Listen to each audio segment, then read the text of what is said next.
那边党团推动新版本的财违法，最近却逼出讲，这计算的公式有问题，一寡县市补助款出来检举。昨那边县市首长呢，就甲中央发声，那这总统赖清德今仔日也表示讲，希望中央含地方好好来讨论。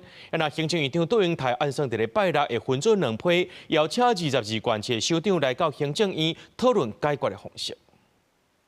新版的财违法争议持续地讨论，面对南北县市首长前一天做会向中央发声，总统赖清德在伊嘛做出回应。在野党所主导的财换法修法之所以铸成大错，一方面是因为蓝营的县市首长有地方包围中央的心态，完全不接受行政院的提醒，也拒绝了行政院所提出的复议案，才造成今天的结果。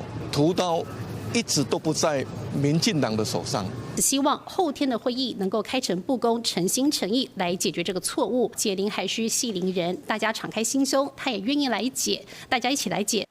行政院长杜英泰讲，财违法修法的错误也是爱找源头。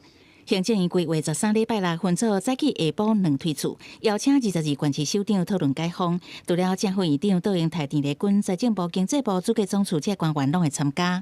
我一定会 排开所有的行程，来积极的回应中央的善意。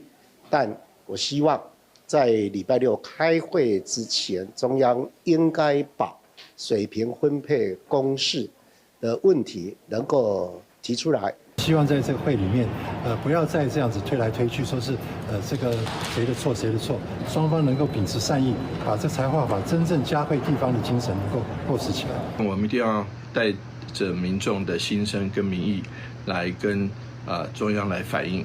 目前六都市长新北塘、台南拢已经回应会出席。国民党团坦白讲，财违法内底统筹分配税款的公式有缺失。